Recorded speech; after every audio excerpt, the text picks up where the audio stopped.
E aí, meus amigos, tudo certo com vocês? Bom, vamos falar sobre o amistoso, né, do Cruzeiro com o Red Bull Bragantino, tá? Que terminou agora há pouco.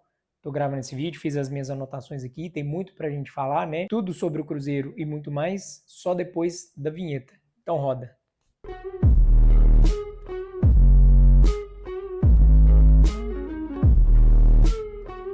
Fala galera, eu sou o Rafa. Bom, e eu tô passando aqui, né, pra gente conversar um pouquinho sobre o Cruzeiro, falar desse amistoso contra o Red Bull Bragantino, amistoso esse que foi transmitido, né, pelo Sport TV, acabou de acabar, eu tô gravando o vídeo no momento que terminou o jogo, tá? E aproveitar também para falar do amistoso que o Cruzeiro fez, né, na quarta-feira contra o Pouso Alegre, na Toca da Raposa 2. Eu tinha gravado, né, um vídeo sobre o sorteio da Sul-Americana, só que no momento da gravação do vídeo ainda estava acontecendo, né, o jogo com o Pouso Alegre, então não sabia o resultado, mas terminou 3-2 para o Cruzeiro. E assim, né, eu vi os gols depois, tudo mais, o material que o Cruzeiro mesmo postou. Assim, não dá para tirar muito parâmetro, porque você só vê ali os melhores momentos, né? Mas uma coisa que me preocupou foi a quantidade de gols que o Cruzeiro tomou. Né? Tomar 2 gols do Pouso Alegre, assim, talvez seja algo a se preocupar. Né? Mas eu só teria certeza disso depois que eu assistisse o jogo contra o Red Bull Bragantino, tá? Que é o que aconteceu hoje. Então, vamos lá. Então esse jogo, né, do Red Bull Bragantino é o último amistoso do Cruzeiro antes de começar o Campeonato Brasileiro, né, de fato. Então o jogo foi televisionado pelo Sport TV, tá? O jogo aconteceu lá em Bragança Paulista, no estádio Nabi Abichedi. E eu fiz algumas anotações aqui e tem alguns pontos que eu considero positivo, né? Mas tem outros pontos também que eu considero relevantes para a gente discutir aqui e tentar chegar num denominador comum. Então, esse jogo foi marcado, né, pela estreia ainda não oficial dessa camisa aqui, dessa belíssima camisa, né? Maravilhosa. O jogo já começou ali quente, né? É uma trocação entre os dois times ali, mas quem teve a primeira oportunidade foi o Red Bull Bragantino, ali aos 13 minutos, né? O Matheus Henrique, dá um carrinho infeliz, né, no jogador do Red Bull Bragantino, faz um pênalti, o pênalti totalmente claro, tá? Convertido ali pelo atacante deles, o atacante uruguaio, não vou lembrar o nome aqui agora, mas bateu com muita consciência, né? Mandou o Cássio para um lado, bola para o outro, enfim, aquela batida de almanaque mesmo, tá? Só que o Cruzeiro não se acuou com isso, o Cruzeiro partiu para o ataque e aos 16 minutos conseguiu chegar ao empate, né? Um cruzamento do Willian, assim, com o pé trocado, o Caio Jorge pega a bola ali na linha de fundo, só toca para trás e o Gabigol de primeira só escora a bola para o fundo da rede, 1-1. E esse viria a ser o placar final, né? O Cruzeiro acabou empatando esse jogo, mas tem algumas coisas, né, algumas nuances para a gente discutir acerca desse jogo aqui também. Teve um lance no primeiro tempo que, assim, foi uma saída um pouco bizarra ali do Cássio com o Wallace, né? Primeiro que eu achei o Wallace um pouco fora do ritmo do jogo, né? Fora um pouco da rotação do jogo. Ele que já tinha, né, apresentado uma boa performance ali no Campeonato Mineiro, mas hoje entrou um pouco desligadão, assim, tá? Espero que seja bem pontual isso. Então o Cássio tenta tocar a bola no Wallace, o Wallace dá uma dormida no ponto ali, o atacante do Red Bull Bragantino pega a bola e o Cássio tem que sair no pé do cara ali, né?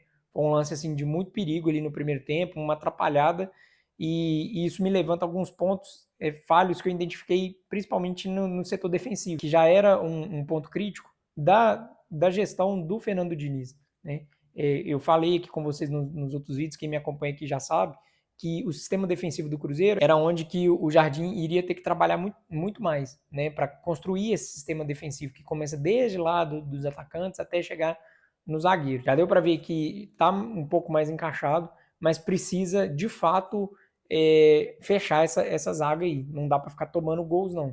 Igual eu comento com vocês, toda vez que o time toma muitos gols, a sensação que dá é que o time já começa o jogo perdendo, né? Então tem que parar de tomar esses gols para o Cruzeiro começar a ir mais tranquilo ali para o jogo, né? Porque você já começar tendo que pelo menos fazer 2 gols para sair vitorioso, já compromete muito o time. Então, depois dessa chance que aconteceu aí com o Cássio, aí, que eu comentei com vocês, no primeiro tempo não teve mais chance alguma, né?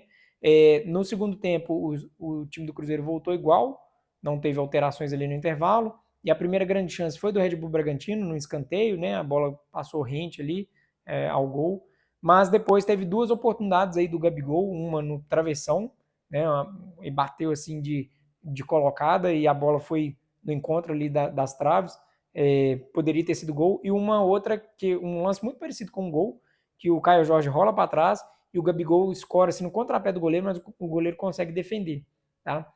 Depois disso houveram as substituições e aí o jogo deu aquela morrida, assim, né? Em dado momento deu até aquela preguiça mesmo, assim, sabe? De um jogo bem dolorido de assistir, de verdade.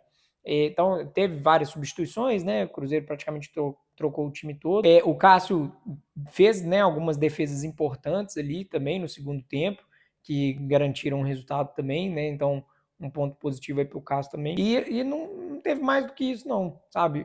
O que me preocupa é esse estado anímico do Cruzeiro, né? Que não consegue ter uma reação. Assim, aconteceu isso contra o América, aconteceu isso contra o Atlético e aconteceu isso de novo esse jogo. Do tipo, dali do meio do segundo tempo para frente, acaba o time, sabe? Não tem poder de reação nenhuma, não vai marcar nenhum gol. Você vê que é a sensação de que não vai marcar nenhum gol. Isso precisa ser alterado urgentemente, principalmente por quem está vindo do banco, né? Igual, por exemplo, o Lautaro entrou hoje muito mal, sabe? Perdendo um tempo de bola, assim, umas coisas meio básico, assim, sabe? O Christian também entrou numa outra rotação, né? Fazendo umas faltas assim, meio desnecessárias, sabe? O Fagner entrou também, não agregou em nada, né? Não acertou um cruzamento. O Rodriguinho entrou muito apagado e por aí vai. São pontos relevantes para a gente considerar, porque o Cruzeiro não pode dar esses moles, principalmente no Campeonato Brasileiro. Ninguém vai dar ponto de graça pro Cruzeiro. Não, tem que entrar para ganhar, tem que entrar para partir para cima. Me animou muito ali o começo do segundo tempo, mas da metade do segundo tempo para lá, depois das substituições principalmente, foi uma coisa assim, meio tenebrosa, assim, de verdade. Então tem que ficar alerta com isso aí para não deixar isso acontecer de novo, tá? Já dá para ver alguns sinais do esquema do Jardim, ele já está com um time um pouco mais arquitetado. Eu gostei da escalação hoje, gostei do time que foi a campo, né? A gente teve a ausência do Matheus Pereira, que ficou aqui em Belo Horizonte, porque o neném dele, né, o Theo, vai nascer a qualquer momento. Então, mesmo o time sem o Pereira, foi um time muito bem escalado, muito bem preparado, mas tá precisando começar a fazer isso, traduzir em vitórias, em desempenho propriamente dito, certo? Bom, então essa foi a minha análise, né, do jogo de hoje. Se você gostou, deixe seu like aqui, se inscreva no canal, tá? E eu fico esperando você no próximo vídeo. A gente vai falar muito sobre Cruzeiro aqui nesse ano de 2025, então não perca essa oportunidade. Um abraço e até a próxima. Tchau, tchau.